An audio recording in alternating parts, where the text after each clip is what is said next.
Jour dédié pour l'élévation de l'âme de Yosef Ben Sarah, Zecher Tzedek Livracha, dont c'est aujourd'hui l'anniversaire du décès. Dans le cadre de notre paracha cette semaine, parachat Miketz, donc Yosef est devenu le vice-roi d'Égypte et ses frères arrivent en Égypte, ne le reconnaissent pas et ils viennent chercher à manger, ils les accusent d'espionnage, prend un otage parmi eux, Shimon, leur dit de repartir en terre de Canaan, en Israël, et amener leur petit frère Binyamin, qui est le frère de Yosef, de la même mère. Chose qui est extrêmement difficile parce que c'est le dernier fils de Yaakov. Yaakov a beaucoup souffert. Il a perdu Yosef. Là, il a perdu Shimon, qui est en prison. Et si maintenant Binyamin part, alors il n'a plus rien. Comment convaincre Yaakov d'envoyer le petit-fils Binyamin en Égypte? En tout cas, c'est ce que Yosef exige de la part des frères. Et il fait autre chose aussi. Il va mettre dans le gros paquet de blé qu'il aura vendu, il met les bourses d'argent du prix d'achat de ce blé. Ils arrivent, et au milieu de la route, un des frères ouvre tout coup, il voit l'argent dans son sac, ils ne comprennent pas qu'est-ce que c'est cette histoire-là. Après, ils arrivent tous en terre d'Israël, et là-bas, chacun ouvre son sac et voit l'argent dans le sac. Et il dit, qu'est-ce que Dieu nous a fait? Pourquoi? C'est quoi cette histoire-là? Et Shimon qui est là-bas, et maintenant l'argent, ils vont croire qu'on les a volés, on va revenir là-bas, ils vont tous nous mettre en prison, c'est pas zigouiller. Et en plus, on doit ramener maintenant Binyamin, sinon Shimon est bloqué là-bas. Bon, Yosef, il a fait toutes ces choses qu'il a fait, il a fait évidemment, c'est écrit, il y a un écrit du Ramban, Nachmanide, extraordinaire, qui dit que pourquoi Yaakov aimait tellement son fils Yosef. C'est marqué qu'il lui ressemblait. Bon, si on disait sur moi, j'ai un fils qui me ressemble, je l'aime bien, ça va, je suis content, elle va m'amener que moi, d'accord, tout ça. Non, on parle de Yaakov Avinu, parce qu'elle a le même nez, le même menton, il le ressemble, il va l'aimer plus que les autres.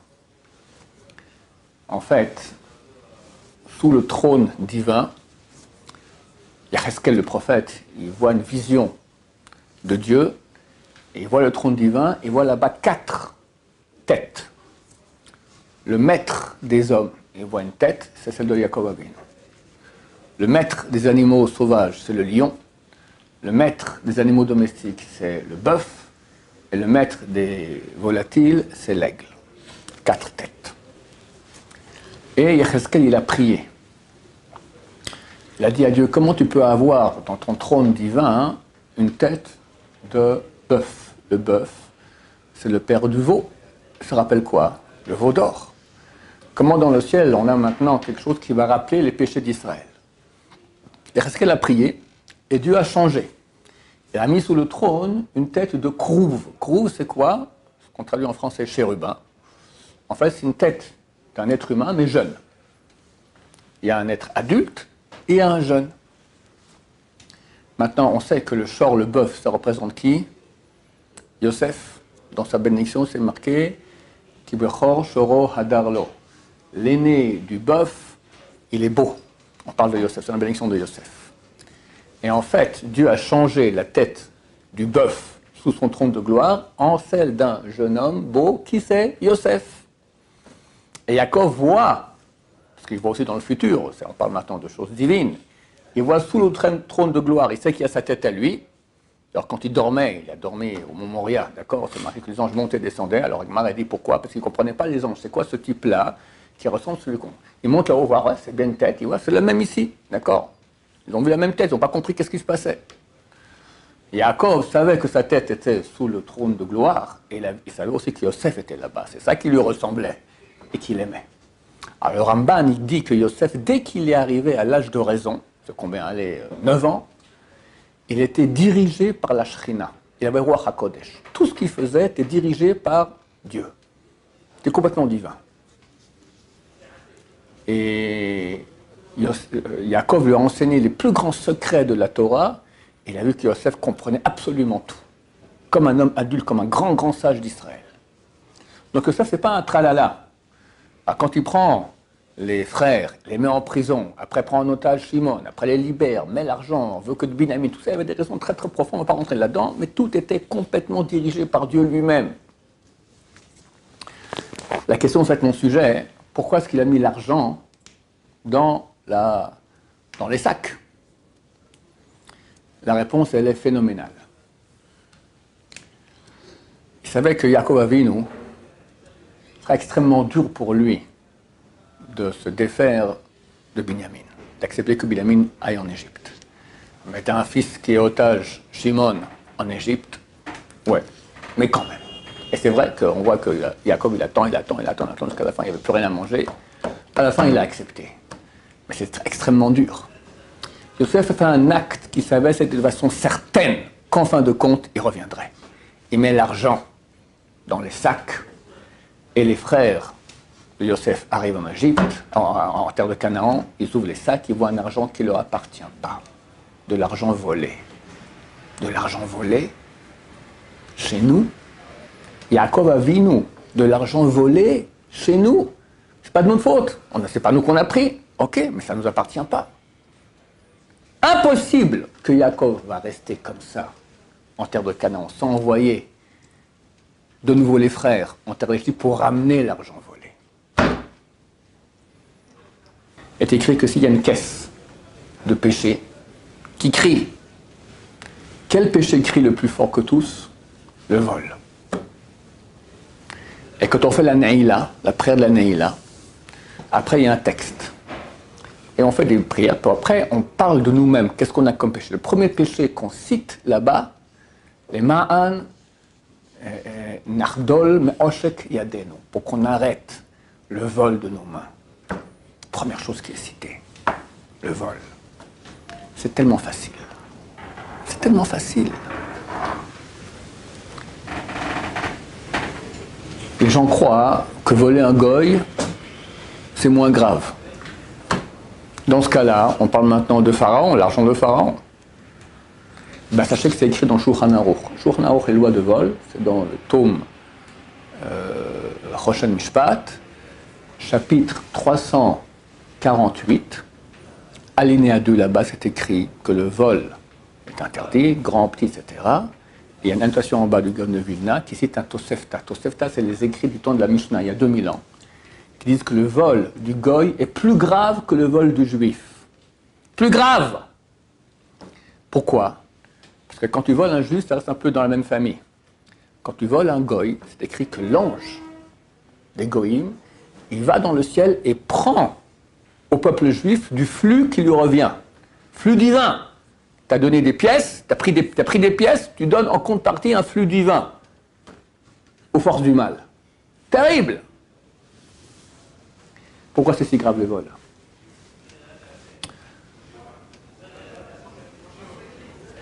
C'est marqué dans la Torah que Hadam ou Hanefesh, le sang, c'est l'âme. Dans une partie de notre sang, il y a la partie la plus basse de notre âme. C'est là-bas qu'il y a le... C'est pour cela qu'au temple, on aspergeait du sang de l'animal qui était égorgé sur l'autel parce que c'est l'âme de l'animal. Et comment est-ce qu'on dit l'argent en hébreu? Il y a 3 termes. Kesef, Mammon, et un terme qui revient beaucoup aussi, Damim. Damim, c'est quoi? Dam, c'est du sang. Damim, c'est au pluriel. Des sangs, du sang. Pourquoi? Pourquoi on appelle l'argent du sang? Parce que dans l'argent qu'on a, il y a des parties de notre âme. Et comme on a dit, le sang, c'est l'âme. L'âme, elle est dans le sang. Donc on appelle aussi l'argent du sang. Ça veut dire que dans l'argent, il y a des parties d'âme. C'est que celui qui vole son prochain, c'est comme s'il avait volé son âme. Pas toute, mais il a pris une partie de l'âme. Maintenant, nous, on vient sur Terre avec une âme pour faire un tikkun de cette âme, pour réparer cette âme. On a un job à faire. Maintenant, il n'y a pas que l'âme que j'ai dans mon corps, il y a aussi tous mes biens.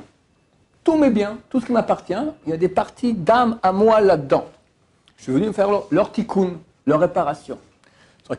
Si quelqu'un maintenant me prend maintenant 1 euro, bah, dans 1 euro, j'ai une partie de mon âme qui est là-bas.